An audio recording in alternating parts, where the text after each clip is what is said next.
गणेश चतुर्थी के 10 दिन बाद यानी कि अनंत चतुर्थी के दिन गणेश जी महाराज का विसर्जन क्यों किया जाता है? गणेश उत्सव मात्र 10 दिन का ही क्यों होता है? ये समस्या, ये सवाल आपके मन में जरूर आया होगा। तो उसी सवाल का जवाब देने के लिए मैं आपको आज इसके पीछे की कथा बताने जा रही हूँ कि आखिर गणेश जी महाराज का 10 दिन बाद विसर्जन क्यों किया जाता है। ऐसा माना जाता है कि सभी देवताओं में प्रथम पूज्य गणेश जी महाराज है और किसी भी शुभ कार्य की हम शुरुआत करते हैं पहले तो गणेश जी महाराज की पूजा करते हैं, उन्हें बुलाते हैं। इसलिए गणेश जी महाराज को हमें पहले बुलाना चाहिए, उनकी पूजा करनी चाहिए किसी भी शुभ कार्य करने से पहले। ऐसा माना जाता है कि गणेश जी महाराज का जो जन्म है भाद्रपद माह के शुक्ल पक्ष की चतुर्थी तिथि को हुआ था, इसलिए गणेश चतुर्थी उनके जन्म दिवस के रूप में मनाई जाती है।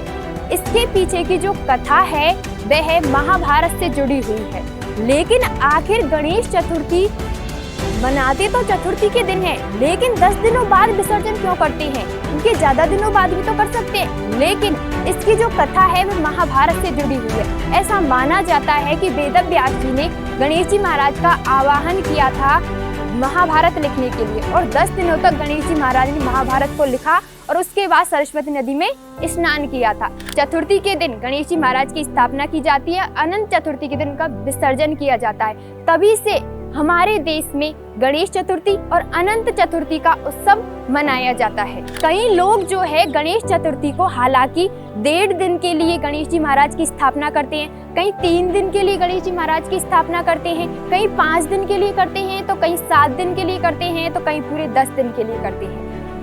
लेकिन गणेश चतुर्थी के दिन जो स्थापना करता है और 10 दिन बाद जो विसर्जन करता है, उसका जो लाभ मिलता है वह 1.5 दिन में भी उसका जो विसर्जन कर रहा है तब भी वही लाभ मिलता है, और 5 दिन में भी जो विसर्जन कर रहा है तब भी वही लाभ मिलता है, और 7 दिन में जो विसर्जन कर रहा है तब भी वही लाभ मिलता है। इसमें कोई अंतर नहीं आता है, ये तो व्यक्ति की श्रद्धा होती है। और लेकिन 10 दिनों तक ही क्यों की जाती है? तो इसकी जो कहानी है वह महाभारत के काल से जुड़ी हुई है। ऐसा माना जाता है कि वेदव्यास जी ने गणेश जी महाराज का आवाहन किया था महाभारत लिखने के लिए, और महाभारत लिखने के लिए गणेश जी महाराज धरती पर आए और उन्होंने महाभारत जैसे ही लिखना शुरू किया था तो उन्होंने वेदव्यास जी के सामने एक शर्त रखी थी कि मैं महाभारत को लिखना शुरू कर रहा हूँ और जब तक नहीं रुकूंगा, जब तक ये महाभारत खत्म नहीं हो जाएगी, आपको श्लोक बोलते ही जाना है। वेदव्यास जी कहते हैं ठीक है। अब महाभारत को इतने बड़े शास्त्रों, इतने बड़े काव्य को लिखने की बात है, अब जैसे ही गणेश जी महाराज लिखना शुरू करते हैं उनकी कलम टूट जाती है तो वो अपना दांत तोड़ करके लिखना शुरू कर देते हैं, इसलिए उन्हें एक दंत भी कहा जाता है। लेकिन वो अपने काम को नहीं रोकते, लिखते जाते वेदव्यास जी 10वें दिन देखते हैं गणेश जी महाराज को, उनका जो शरीर है वो तप रहा है और जड़वत हो गया है, उनके शरीर पर मिट्टी और धूल छा गई है। तो गणेश जी महाराज से प्रार्थना कर वेदव्यास जी कहते हैं कि हे प्रभु, मुझे क्षमा करें, मुझसे गलती हो गई, मुझे क्षमा करें। और आप आसन से खड़े होइए और आपका शरीर जड़वत हो रहा है, आपका शरीर तप रहा है, आपके शरीर पर इतनी सारी मिट्टी और धूल छा गई है। आपसे मेरी प्रार्थना है कि आप सरस्वती नदी में जाइए और शीतल जल में स्नान कीजिए। तब वेदव्यास जी की प्रार्थना मान करके गणेश जी महाराज शीतल जल में स्नान करते हैं। इसलिए गणेश चतुर्थी के दिन गणेश जी महाराज की स्थापना करते हैं, क्योंकि गणेश जी महाराज ने उस दिन महाभारत को लिखना शुरू किया था और 10वें दिन उन्होंने शीतल जल में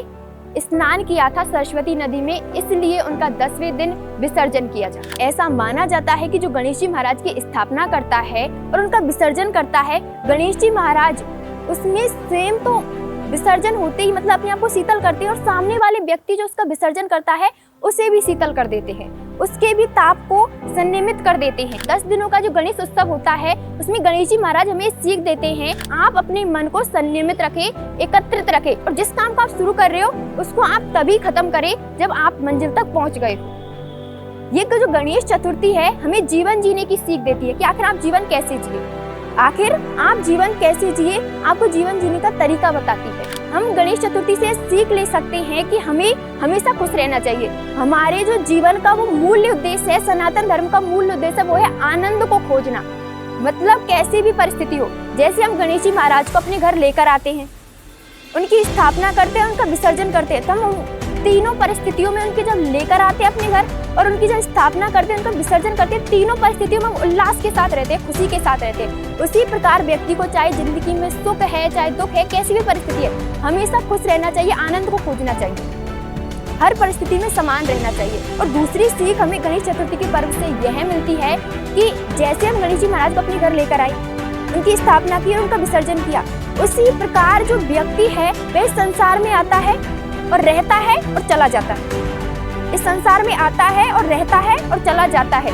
ये जो संसार में रहने वाले सभी व्यक्ति वो मिट्टी के खिलौना यानी मिट्टी से बने हुए और मिट्टी में ही मिल जाएंगे। तो इसलिए शरीर का घमंड ना करें और 10 दिनों तक गणेश जी महाराज की आपको पुण्य प्राप्त करने हैं। अगर आपको अपना जीवन सफल बनाना है, आपको पुण्य प्राप्त करने हैं, तो 10 दिनों तक गणेश जी महाराज को मनाइए, उनको प्रसन्न कीजिए, उनकी भक्ति में, उनकी आराधना में इन 10 दिनों को लगा दीजिए।